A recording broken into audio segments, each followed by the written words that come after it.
Intro to Photoshop. Welcome aboard, students. I hope you're all doing well today and ready to learn Photoshop already, right?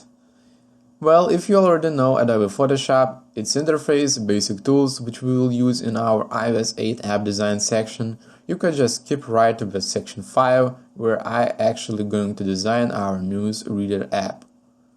But if you feel not that confident and you don't know Photoshop at all and want to learn some of it, please follow along and I promise you that this part is going to change your life.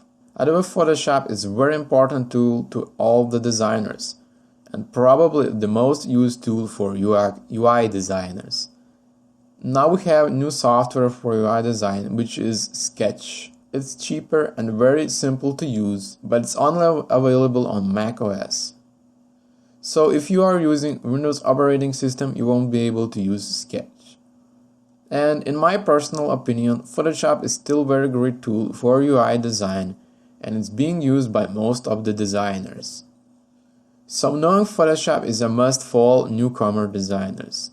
And in this section, I'm going to teach you how to use Adobe Photoshop for UI design.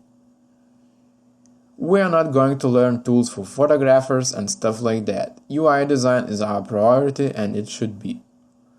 And by the way, I'm going to use Adobe Photoshop CC 2014, the newest version of Adobe Photoshop. But if you have older versions of it, like from CS and Plus, well, then there is no problem. It's almost the same thing. You can get along in this lesson. It's almost the same thing. You can get along in this section with whatever version of Photoshop you have.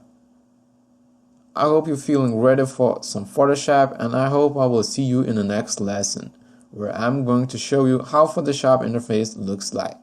See ya there!